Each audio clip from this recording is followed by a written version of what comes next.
Okay, so welcome everybody. It's bang on 4 o'clock, so we are going to make a start and be on time. So just a reminder, thank you for coming along. I think there is a couple of things I didn't take out of the last PowerPoint, but the thing I did want to highlight just before we hand over to Father Bernard to start is that I did send an email out with a little bit more information about the project and possibly working in a group if you are the only one in your school.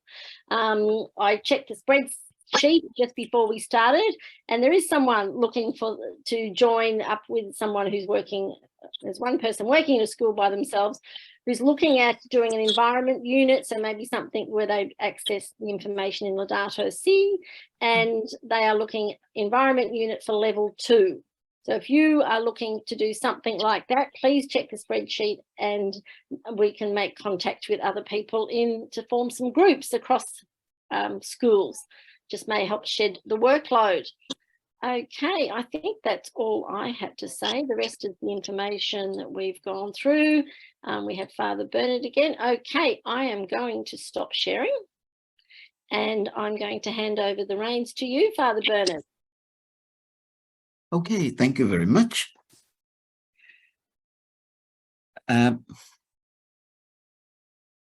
You all can hear me, right? Yep. Okay, good. Now, today my topic will be focused on what it means to be a human person. And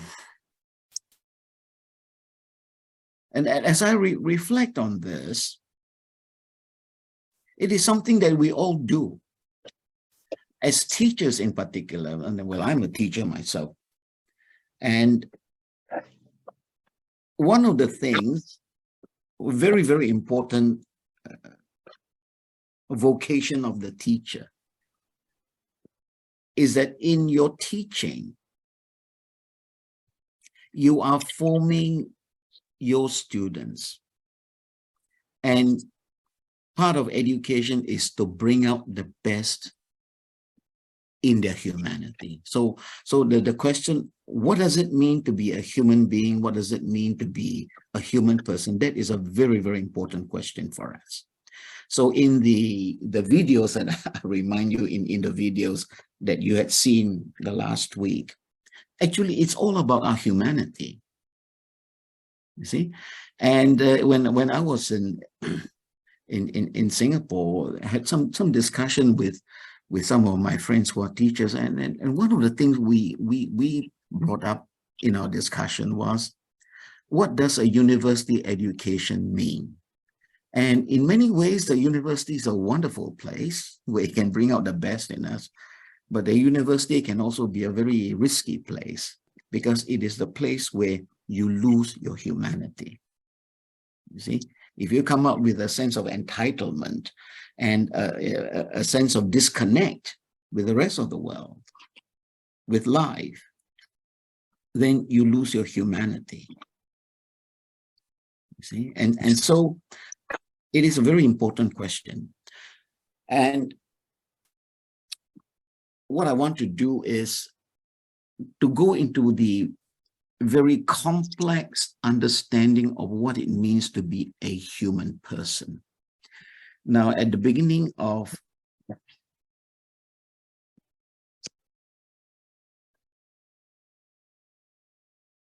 the year, I received an invitation from the Auckland Diocese to present a study day to the priest of the diocese. And the person who invited me, he was in charge of the formation of the priest. He said, many of us priests, we feel terribly inadequate to handle the challenges of ministry, especially in the area of human sexuality. And we feel inadequate to handle that. And I was thinking, I said I won't be able to do it in the second semester since I'm here, but I will offer it when I go back to Auckland at the beginning of next year. And what is so challenging about that? And that's because the church has changed in its approach in the area of human sexuality. Instead of emphasizing the natural law and the laws of nature that determine many of our moral criteria on how we are to behave as sexual beings, we start to turn to the subject of the person. The person becomes the criterion for determining what is the right thing to do and what are the things that will enhance us in our humanness. And so it created a lot of shift in the way we understand the erotic, the place of the erotic, in the way we understand the very, very hot topics in the area of the LGBTQ community. And Pope Francis has caused a lot of controversies because some of the statements he made. And a lot of people in the church didn't have a clue where he's coming from. And I believe it is the turn to the human person that make this radical shift. So in this particular session today, I will focus just on that, what it means to be a human person. And so for those of you who are doing or thinking of a project, as you all have planned, you might want to start thinking about what it means to be a human person in the context of your teaching. So there's a lot of resources that I've given to you, especially in the compendium of the social doctrine of the church on the human person. So if you take that document alone, you see that there are various aspects of the human person that you might want to bring across to your students, because you want to make them human in the course of your involvement with their education. Now, am I clear in this regard? So, Kerry, you want to put them in just for a 5-minute little discussion in their little discussion group?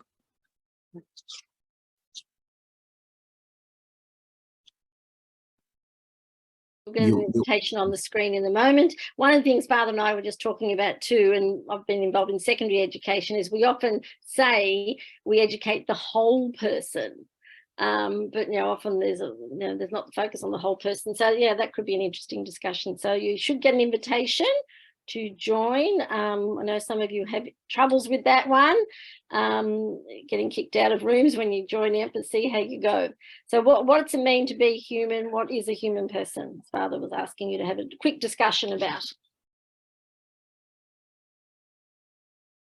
All right. Yeah, it's starting to disappear into the breakout rooms. Yep. I think I can start. All right. So what have you come up with the understanding of your own humanity? I don't know. I think that this is just online is quite a difficult thing. Now, I remember years ago when I was writing my dissertation in this parish in Long Island, New York. And there was this parish priest. He was the assistant, and his name was Jim McDonald. He died some years ago, and he was always fascinated with what I was doing. And one day I left the parish to do a retreat with a Jesuit. It's in Pennsylvania.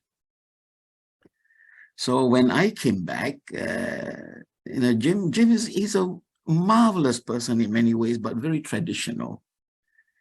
And when I came back from the retreat, he said, Bernard, have you recovered your fervor after all the naughty books that you have been reading?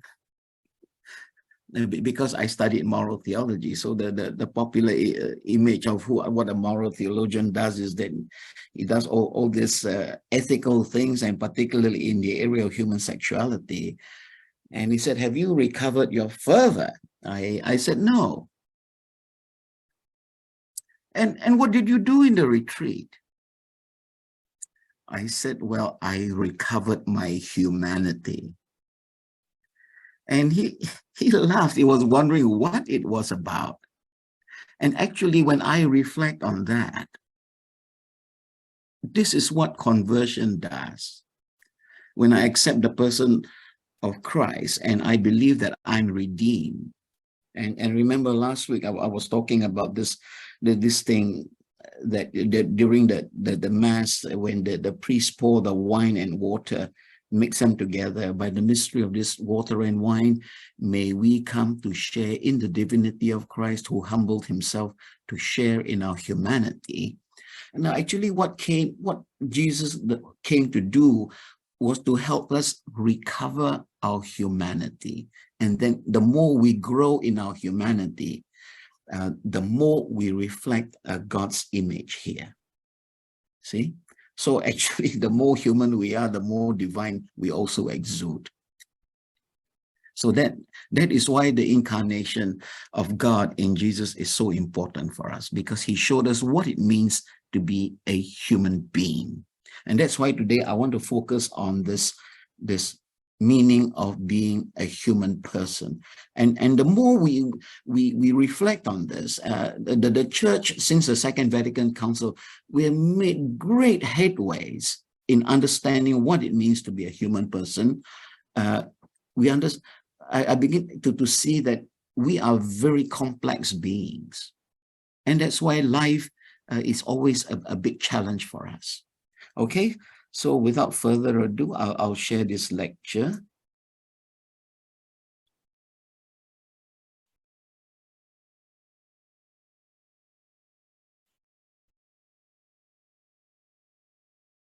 All right, can you see this?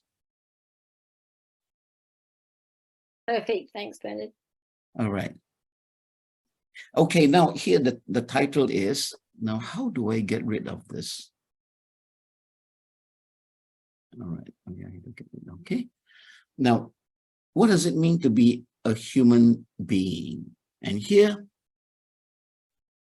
the human being, the human person, we have multiple dimensions.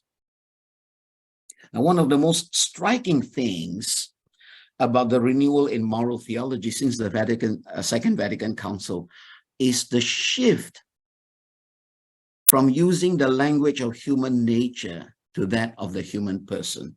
And it has affected profoundly the way the human person serves as the standard for determining moral behavior. So particularly, as I mentioned earlier, on matters of human sexuality, from human nature, we emphasize the natural tendencies of bodily structures and functions. Morally right actions are those which were done in accord with the natural end of each faculty. So, for example, the sexual faculty, men and women, they are meant for each other. And so when in the area of homosexuality, we call it an intrinsically disordered act, is out of the normal, you see. So, and that comes from our understanding of the natural law. Okay, I'm in my Did I hear somebody there? So in the way where we determine the criteria, the shift to the human person has allowed a movement away from basing moral conclusions on the finality of bodily structures and functions taken independently of the totality of the person. So when you look at the human person now, we understand the human person in a lot more complex manner, okay? And this comes from the development in social, genetic, bodily and behavioral sciences, sociology, since the middle of the 19th century. Now, these scientific developments have made us much more aware of the integrated nature of the human person.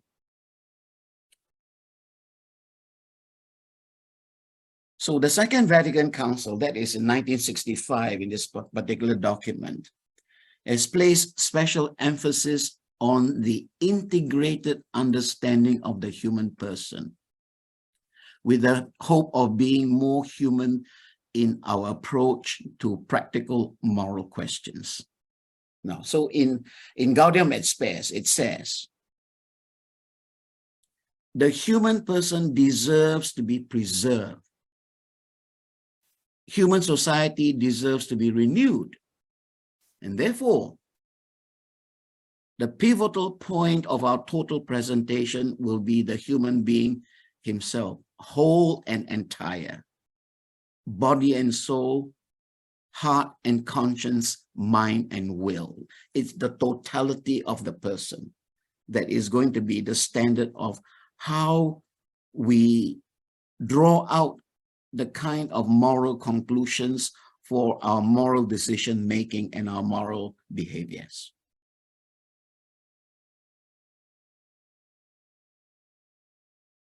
Now, these values, okay, they are all rooted in God the Creator and have been wonderfully restored and elevated in Christ. So I spoke to you about the recovery of our humanity. Now, this has been restored because of our sinfulness and our alienation from God. Once we are united with the person of Christ, our humanity has been restored and elevated in the person of Christ. So the human person, made in the image of God, is a being at once bodily and spiritual. And the biblical account expresses this reality in symbolic language when it affirms that the Lord God formed us out of dust from the ground and breathed the breath of life, and we become a living being. So it's a way of saying that our life comes from God. It's a gift from God.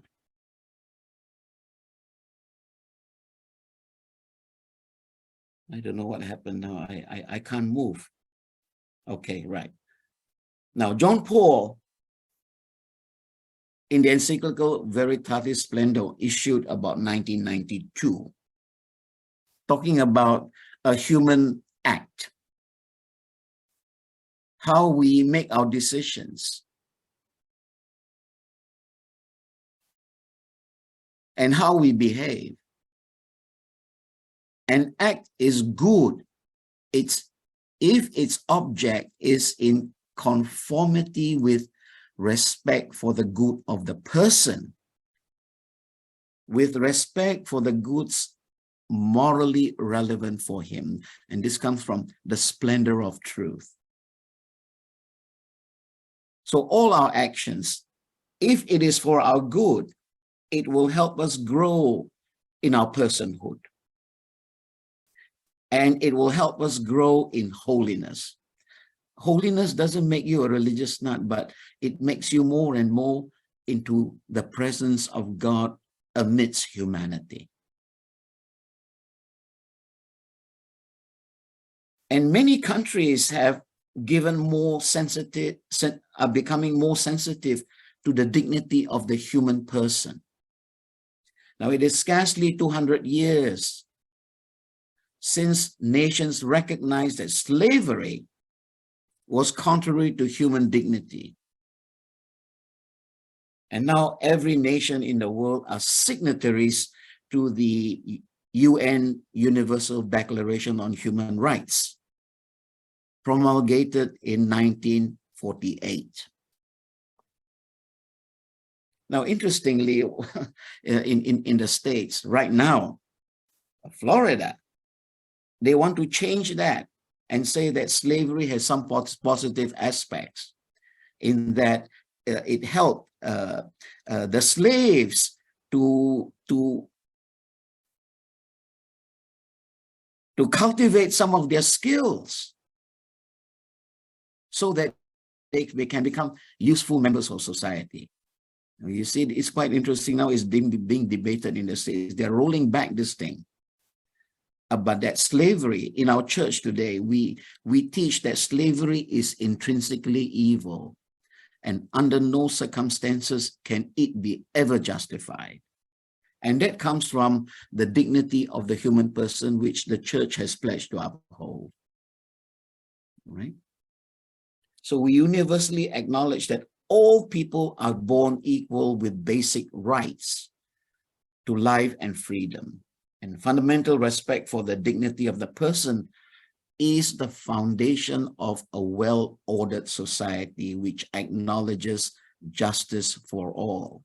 And not only in Australia, but in many parts of the world. In Australia, you have to deal with what you did in the past, especially with the Aboriginal people. And in other countries, in the States, they have to deal with this. And every other country, they're very sensitive to this, right? The dignity of the person. Now, what does it mean to be a human being? Now, first of all, you are a subject, never an object. You're a subject because you are not only responsible for what you do, but also for who you become. So when you are a subject, this implies that freedom is a fundamental dimension of the human person. You must defend the freedom of the person. And recognition of this dimension has profound implications for many areas of human life. So, for example, informed consent is a necessary condition in social exchanges. We think about marriage.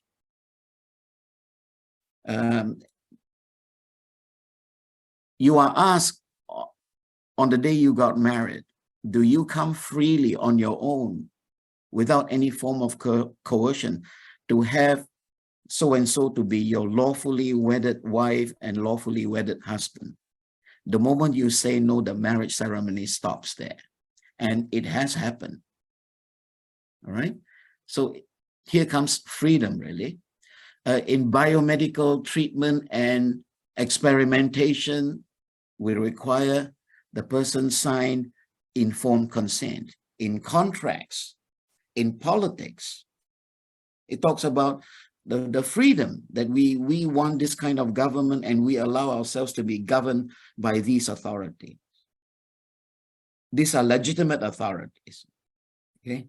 And so the church constantly speaks of human dignity and the absolute necessity of human dignity, especially this aspect of human freedom.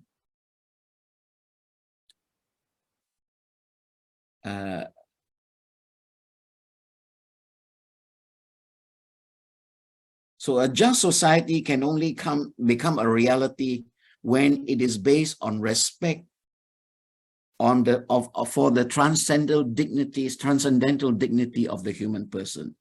The person represents the ultimate end of society. So I was doing my dissertation many years ago from this French guy, Jacques Maritain. He has influence on many of the church's social teaching. He said, what is the purpose of society? The purpose of society is the fostering of the dignity of the human person. That's why here, the person represents the ultimate end of society that comes from him. And therefore, social order and its development must invariably work to the benefit of the human person and not the other way around. Okay.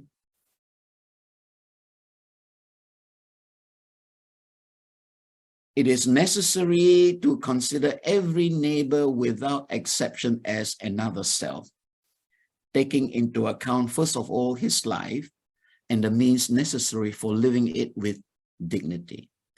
Every political, economic, social, scientific, and cultural program must be inspired by the awareness of the primacy of each human being over society.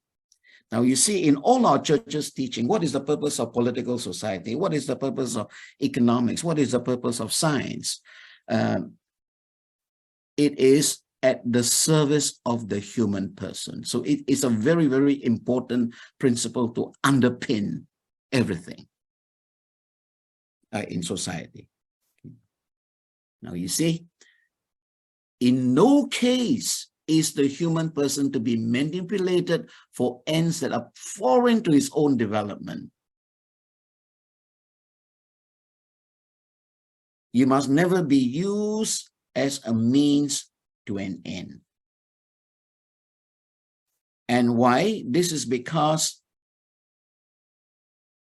in God's plan and in God's purpose in life, every human being is willed by God for himself. We have an eternal destiny, and that's why it cannot be compromised.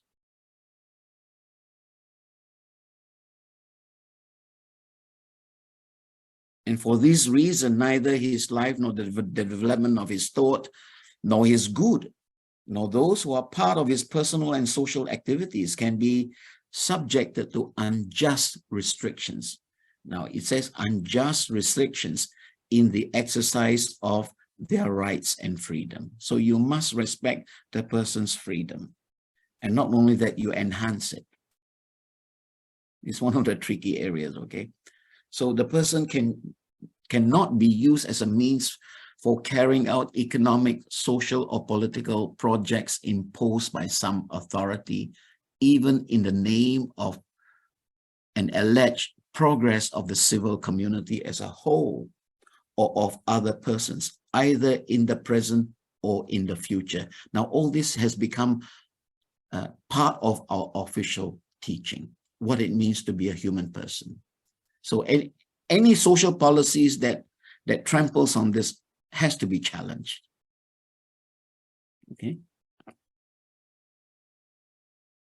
So talking about political authority, it is necessary for them to keep careful watch so that restriction placed on freedom or any onus placed on personal activity will never become harmful to personal dignity, and therefore guaranteeing the effective practicability of human rights. And all this is based on the vision of the human being as a person, an active and responsible subject of his own growth process, together with the community to which he or she belongs. So freedom is always co-freedom. It's never freedom by yourself, not an individualistic freedom. You are free because you are free together with the community. And there will always be a tension there, okay? Now, secondly, human dignity is equal for all people. All people have the same dignity as creatures made in God's image. And the fact that Jesus became one of us shows the equality of all people in regard to dignity. And something of the glory of God shines on the face of every human person. And the dignity of every person before God is the basis of the dignity of the human being before other people. Now, this is the ultimate foundation of the radical equality and brotherhood among all peoples, regardless of their race, nation, sex, origin, culture, or class. And that's why you find Pope Francis, and besides Pope Francis bring it a lot more, make it a lot more prominent that in this world we are all one human community together, and our future, the future of the world, the future of the earth, we are all in this together, and part of that comes from this. Part of that kind of teaching comes from here. So only when we recognize human dignity that makes it possible the common and personal growth of everyone. Okay. Also, in relation between peoples and states, conditions of equality and parity are prerequisites for authentic progress in the international community. So what it means is that it has implications for how we would like to see, and we must see, the way the international community conducts their relationships. Okay. Together with equality in the recognition of the dignity of each person and of every people, there must also be an awareness that it will be possible to safeguard and promote human dignity only if this is done as a community by the whole community. So there has to be some community support for that. Not only that, international awareness. And that's why these days, it used to be that when we talk about human rights, there used to be the argument that what each country does with its own people and shaping their policies is immune from external criticisms. And that's because of the principle of sovereignty. Right now, with the whole awareness of the instrument of the United Nations Universal Declaration on Human Rights, a lot more countries these days are a lot more sensitive to violations of human rights in their own countries. So that kind of thing, that you don't interfere in our internal affairs, that doesn't hold water any longer. Okay.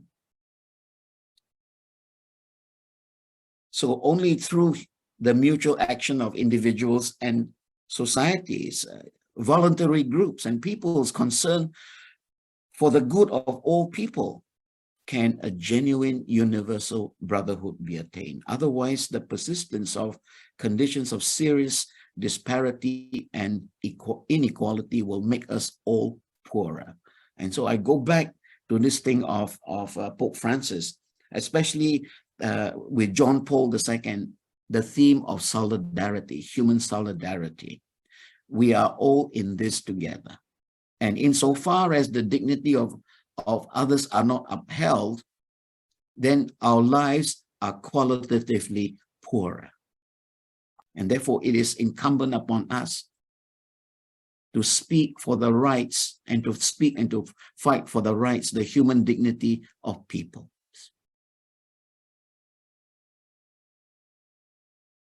And then we talk about the human being in terms of male and female. Human persons, we are sexual beings. Male and female differentiate two individuals of equal dignity.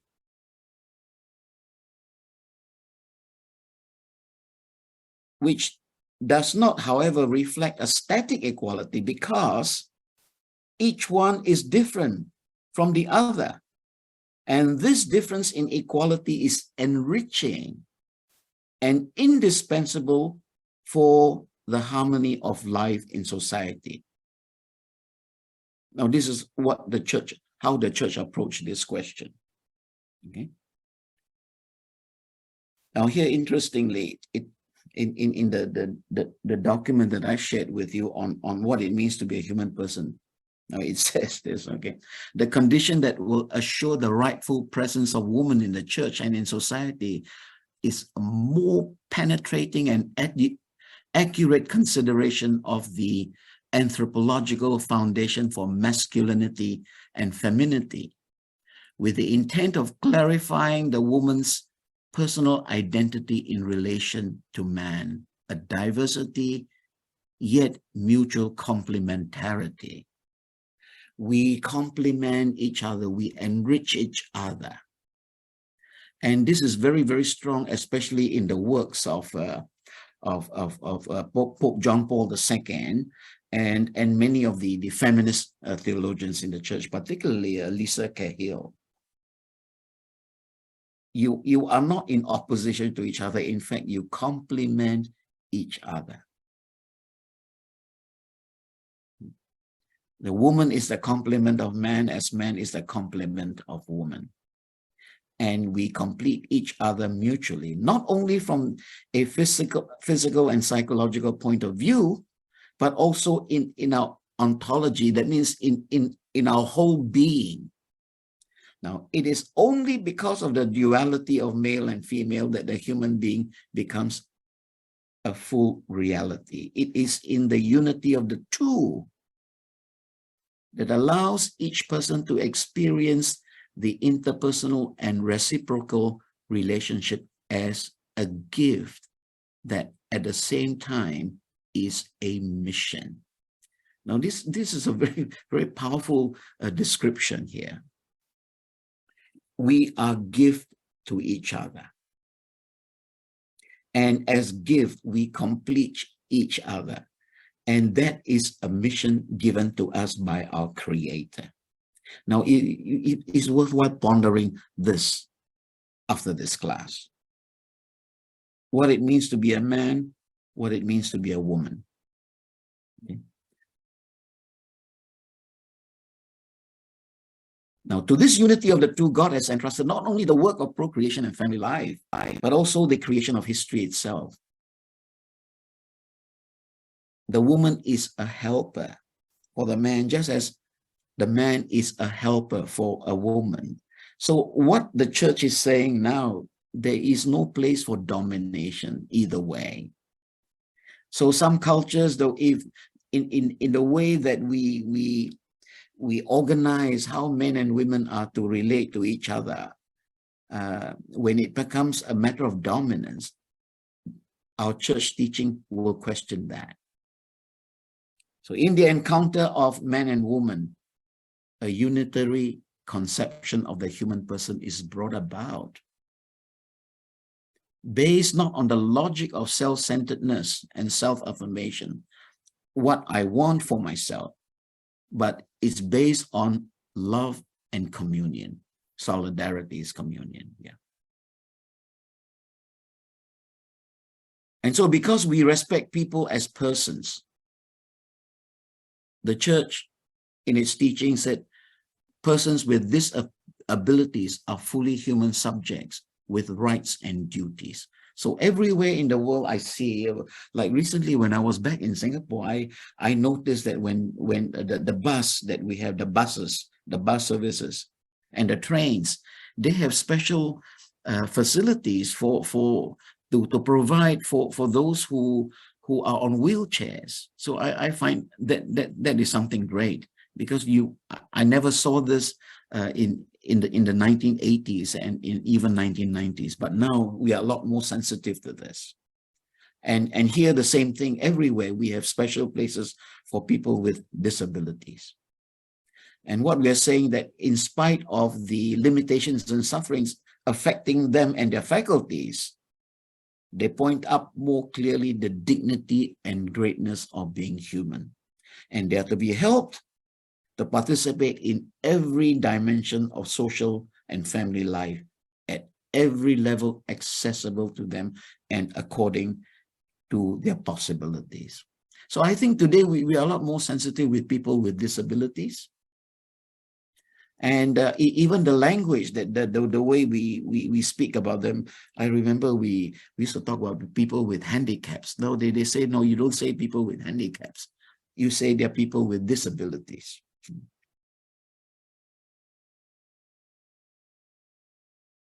So I just leave it there, you see, here. We cannot discriminate in any way that of the strong and the healthy against the weak and the sick. In fact, they should be in the forefront.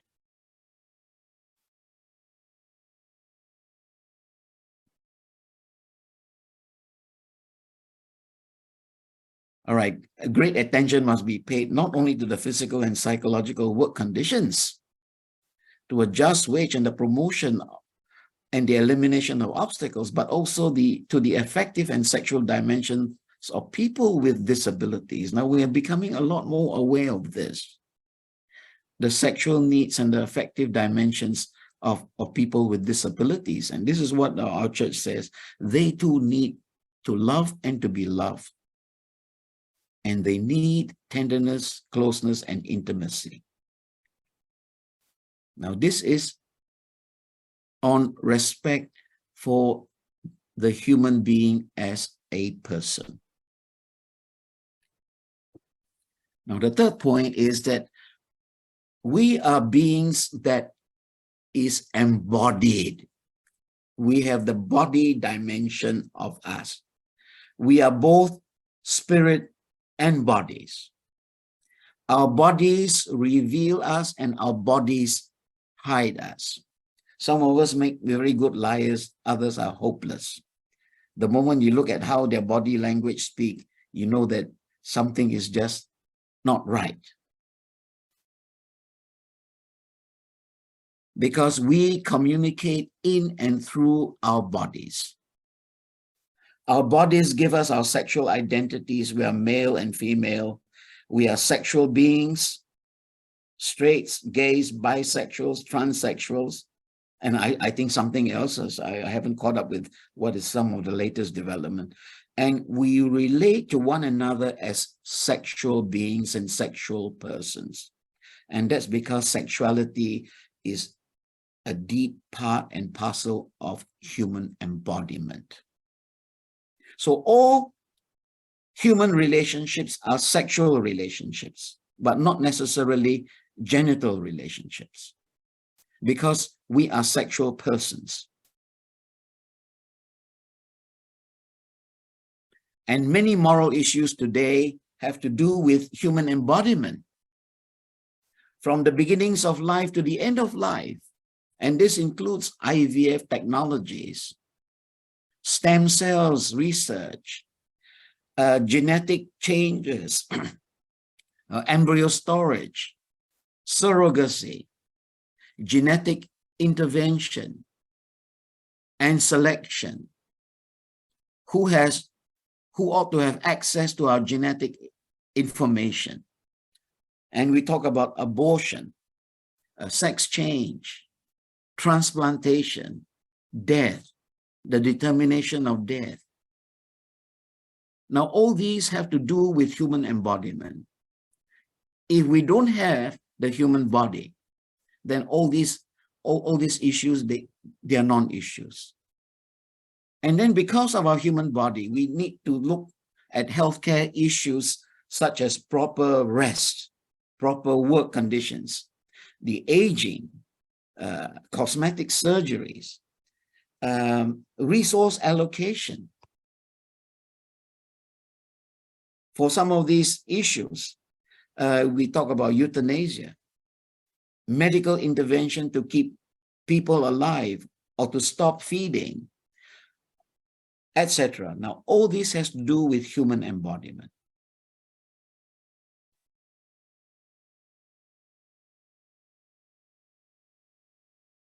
Now, as a human being, a human person, you are part of the material world.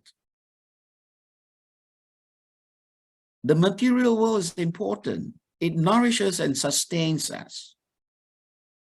And many moral issues that arise from human economic development include the environment, environmental management. And today, we are very, very conscious of what is happening to us in our relationship to our environment. In fact, this is one of the big major issues today, environmental management.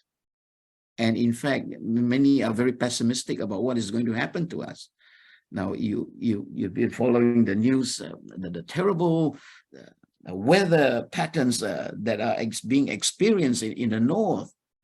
Is not a very good indicator of what is going to happen to us here in the coming summer. Now, we talk about air pollution, noise pollution, water pollution, and waste pollution, land erosion. These are very important issues for us. Sustainable development and care for the environment are some of the major moral issues of our times. And through his body, the human being unites in himself the elements of the material world. And these reach their summit through him, and through him raise their voice in free praise to the Creator. And this dimension makes it possible for man to be part of the material world, but not as in a prison or in exile. It is not proper to despise bodily life. Rather, the human being is obliged to regard his body as good and honorable. And since God has created it and will raise it up on the last day. And so because of his bodily dimension and because of our sinfulness, we experience the rebellion in our body and the perverse inclinations of our hearts, which we must keep careful watch, lest we become enslaved to them and become a victim of purely earthly vision of life. In other words, we are asked to be proper stewards of the goods of creation. And our relationship with the material world is so crucial that Pope Francis, in his encyclical Laudato Si, introduces what Professor Joseph Camilleri described as a seismic shift in the mainstream Christian thinking, that human life and the human being is essentially defined in its relationship to God, to others, and to the earth. In other words, we cannot understand ourselves as a human person, and we cannot appreciate our human dignity unless we are also in good relationship to the earth. Okay?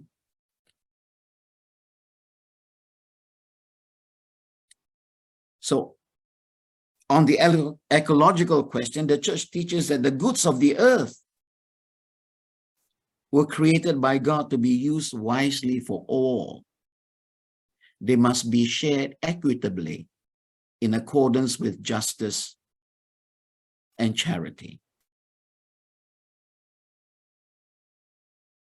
And the relationship between nature and humanity is a crucial dimension of this particular encyclical.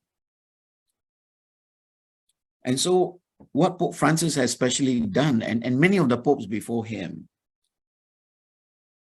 on the question of preventing injustice of hoarding resources, greed, be it individual or collective, is contrary to the order of creation. And modern ecological problems are part of the planetary dimension and can be effectively resolved only through international cooperation capable of guaranteeing greater coordination on the use of the Earth's resources. In other words, no country can ever do it alone. And that's why Pope Francis, especially in his pontificate, keep emphasizing we are all in this together. That's why the human solidarity thing is so important and a crucial dimension of his teaching. Okay. The environmental crisis and poverty are connected by a complex and dramatic set of causes that can be resolved by the principle of universal destination of goods. Okay. And the present environmental crisis affects those who are the poorest, whether they live in lands subject to erosion and desertification. They are all involved in armed conflicts, or they are subjects to forced migration, or because they do not have economic and technological means to protect themselves from other calamities. So one of the big crises today that we are facing is really about the immigration, and they keep calling them illegal migrants. And it's a far more complex problem than that. It has to do with the way economics are being organized and the world order is being organized.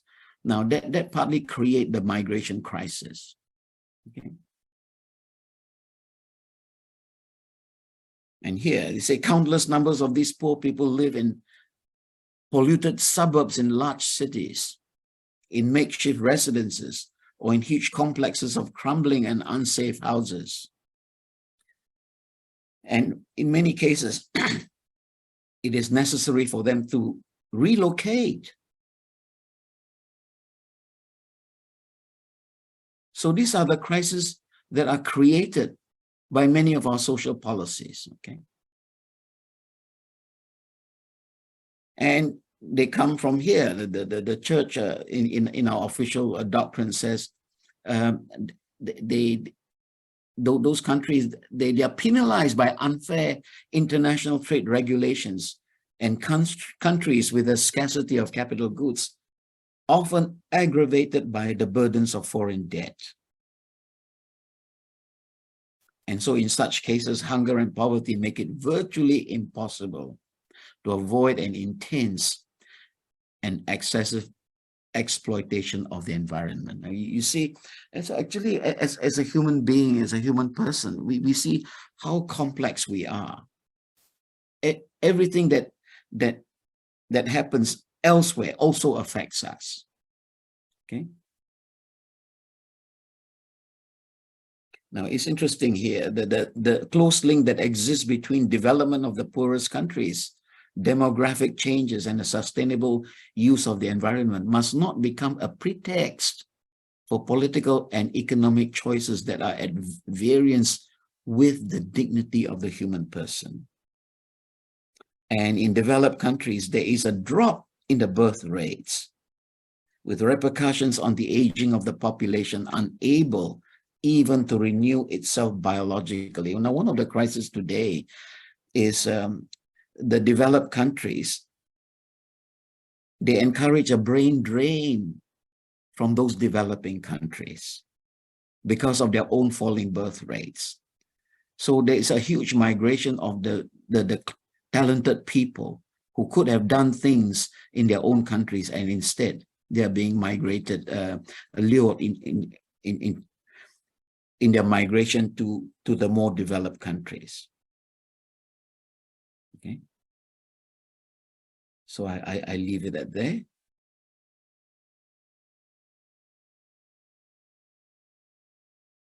Right. Okay. I just leave it at there here.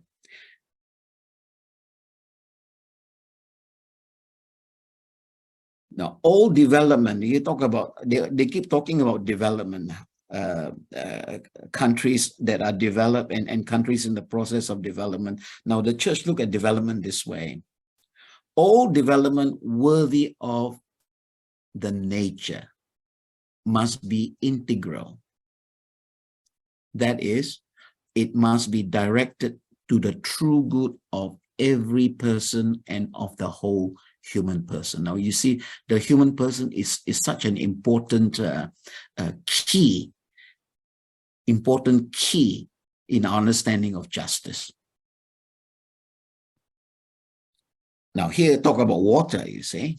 The principle of the universal destination of goods applies naturally to water. In the scripture, water is a symbol of purification and of life.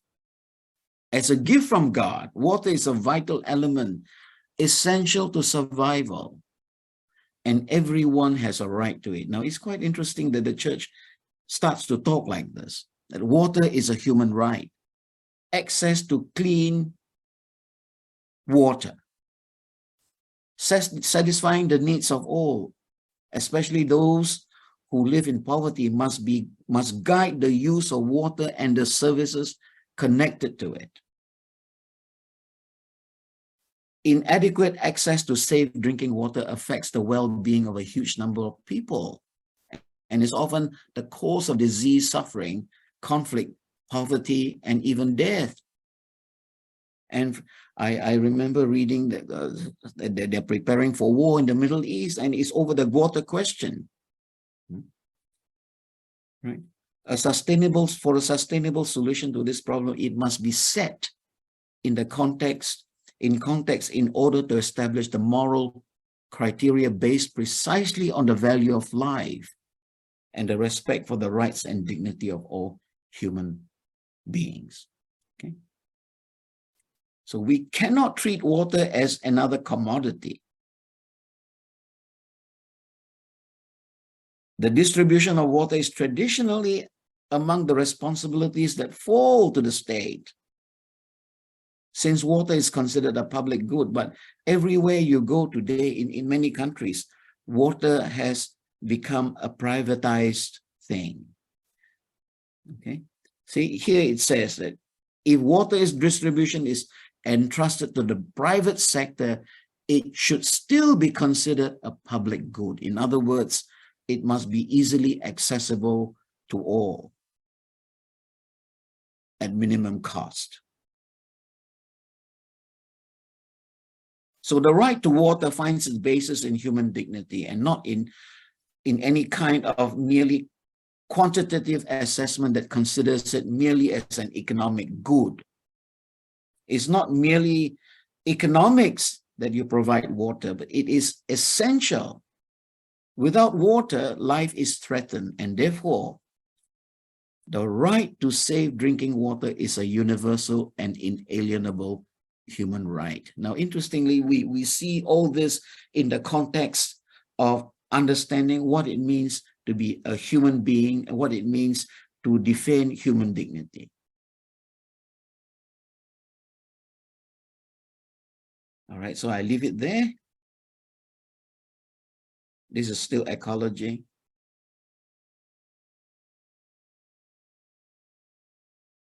So in the way we relate to the environment and the goods of creation, first of all, we acknowledge that the goods of creation, the earth and everything in it, it's God's gift. And so the attitude that must govern the way we behave in relation to creation is essentially one of gratitude and appreciation. And that's why Pope Francis, his encyclical on Laudato Si, just the name of the document means praise be.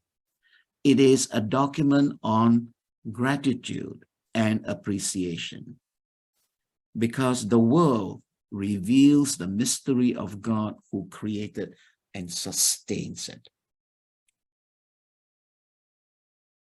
So our relationship with God, when we believe in God, this has to be part of our response as to how we make our decisions and how we act. Very important, gratitude and appreciation. And it's also about worship. Okay. Now, if the relationship with God is set aside, nature is stripped of its profound meaning and impoverished. If, on the other hand, nature is rediscovered in its creaturely dimension, channels of communication with it can be established. Its rich and symbolic meaning can be understood, allowing us to enter into the realm of mystery. So when you look at the world, you look at the world in its spiritual dimension. And this realm of mystery opens the path to the human person, to God, opens you to the transcendent. And the world presents itself before our eyes as evidence of God, the place where his creative and providential redemptive power unfolds.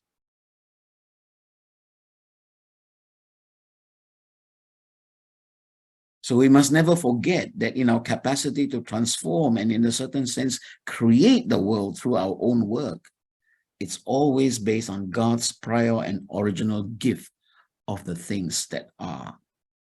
And therefore, it is incumbent on us not to make arbitrary use of the earth, subjecting it without restraint to our will, as though it does not have its own requisites and a prior God-given purpose. And today we are a lot more sensitive of the place of the various creatures in the world in which we live.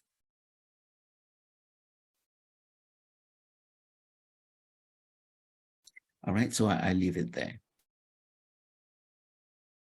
So the church underscores human responsibility for the preservation of a healthy environment for all.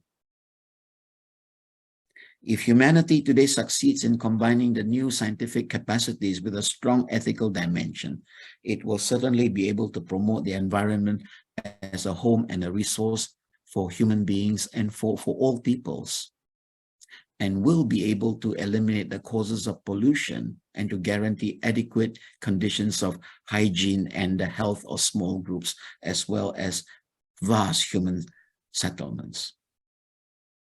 Okay, so we are not against science and technology insofar as they help us in the cause of justice, in the cause of creating conditions that enhances the way we live our human life. Okay, now we acknowledge this. We are also religious beings. The human being, we are not only embodied, but we are also religious beings. In other words, we are open to the transcendent. We seek meaning in life. We cannot, now in the Christian sense, the way the Christian understand it in the light of Jesus, we cannot understand ourselves apart from God.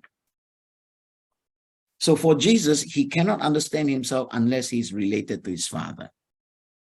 And many years ago, Father Karl Rahner, one of the greatest theologians of the 20th century, he said, it's easier to define a stone than to define a human being, because you cannot understand the human being apart from God.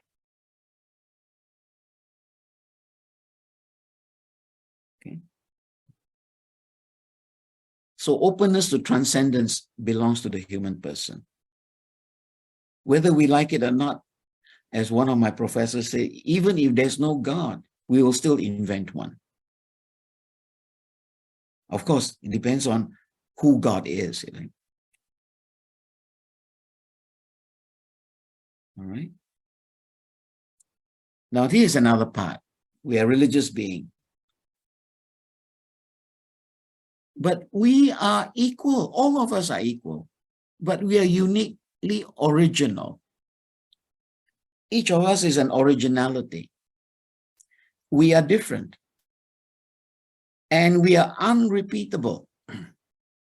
Now, in a way, we are mysteries to ourselves. We respond to similar situations differently.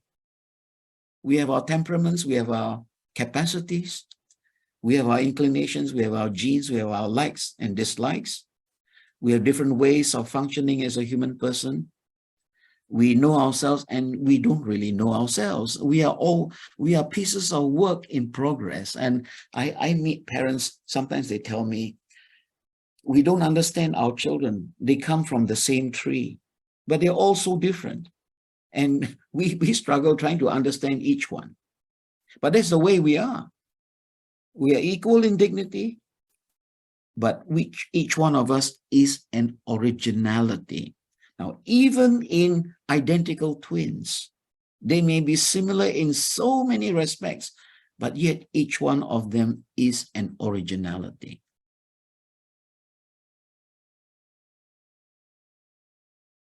You see, the human person must always be understood in his unrepeatable and inviolable uniqueness. We are a center of consciousness and freedom. Okay. So this entails above all the requirement not only of simple respect on the part of others, especially political and social institutions and their leaders, with regard to every man and woman on the earth, but even more. This means that the primary commitment of each person towards one another, and particularly in these institutions, must be for the promotion and integral development of the person. Now, it is a very tough call because very often the group tend to colonize you. And in group setting, very often we lose our uniqueness in order to blend. This is one of the difficult things about being unique and being irrepeatable. Now, besides that, we are relational beings. We are communal beings. The most intimate form of the community is in marriage, which the church describes and defines as an intimate partnership of life and love. In and through others, we discover our identities, and we develop our identities, and we develop our beings. We have our cultures and traditions that are passed on from generations to generations. And we are beings that seek meaningful connections. And we are beings that act with a sense of responsibility for one another. And then we are societal beings, because we need to live in society. And so we are naturally political. And we need political structures, political authority, civil service, education, defense, healthcare delivery, the judiciary, law enforcement. We make taxes, distribute burdens and benefits. Who pays, by how much? We need to conduct good international relations. Now, all these call for political responsibility and accountability. And we need to have an interest in the world around us.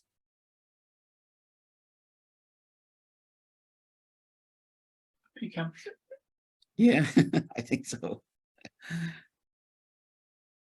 Okay. So I just leave it there, because I'm going to post all this for you. Great, thank you, Bernard. There's I know a couple of people have had to rush with family commitments and things like that, so that's fine.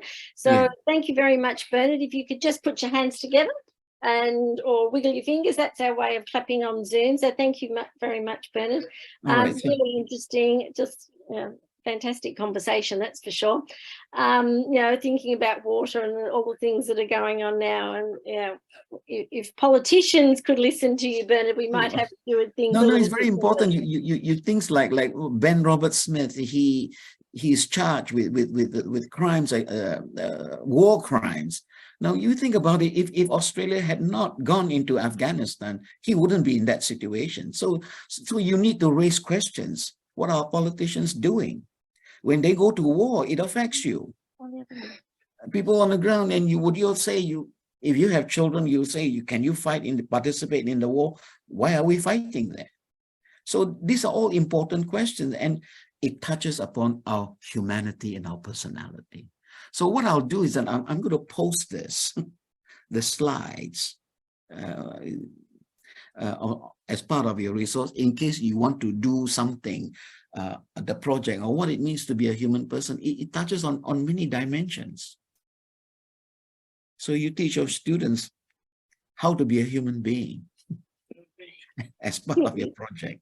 Definitely fascinating, and I'll write that up, and we'll get something in the mail to you, because I think this is a really great topic, and as a possible another project, as a way of talking to your kids. I'm sure we all have a water unit, or we have some sort of unit, and even just bringing these dimensions into it. And actually, I wanted to say that's why marriage is so difficult, because of the complexities of who we are. It's one of the hardest things to be married. Okay, well, we better stop it there. Thank you very much. I think so. Great conversation. Really enjoyed it, and I'm sure everyone who's everyone I think has stayed, because it has been very fascinating and just brings so much. All right. Brings so much home. So I think thank you for staying on for the fascinating discussion. And as I say, I think there's a whole politics unit in there as well. I'll get something, Ben and I'll write something up and get it to you about, as a, including it as a possible project. So thank you very much. If you have any questions or you'd like to discuss further, please feel free to stay behind. We'll hang in here for a little bit longer. So thank you very much. If anyone had any questions, please feel free to come off mute, or you wanted to make a comment or had a question about the project. I just had a question about the project. If I Sure, could. Amy. Yeah.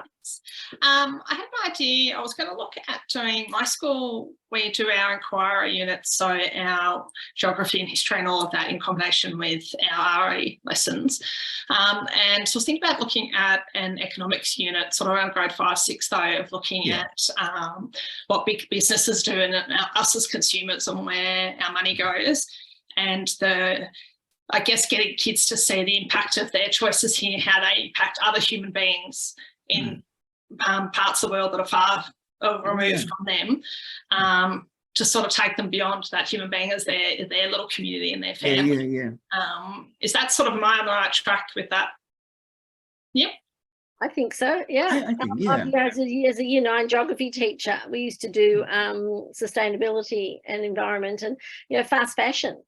Yeah, because that's not just looking in terms of you buy your cheap t-shirt, for $10 in Australia, but the pollution in China is amazing because so it's a relevant thing.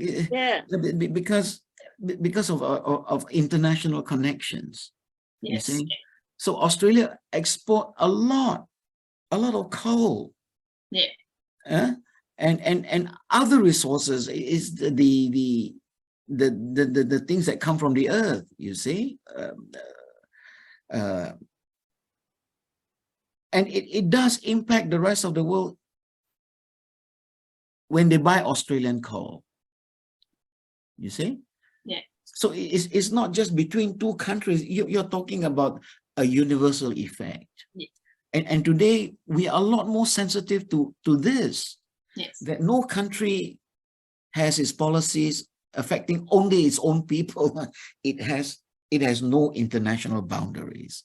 This is part of the international discussion today. And that's I was just thinking that in the connection with them to have. So actually, the resource that I give you on what it means to be a human person, there's a huge section on that. Yeah. Great. Okay. I just want to check so I wasn't on the list. I want to make sure I was on the right track. That's all right. Just explore it. You're not going to solve everything, but the thing is, first you plant the idea, and it's the beginning of their education. You open the door to wider things. Okay, thank you very much for that. It was great, lots of thought-provoking things to have I think someone might have said something like that to Greta Thunberg about 15 years ago, and something clicked with that child. She's now a young woman who's, somewhere along the line, she's had a bit of a realization. So I definitely think you're on the right track. I think it'll be great. Sure. Yeah, great. Thank you very much. Have a lovely night. All right. Okay, thank good. You. Thank you. Christina, did you have a question? I don't know who else. There's 6 persons there. I don't know. Christina might have moved up. Yep, she's gone. All right. Okay, I'll stop recording. There you go. All right, there's Jamie.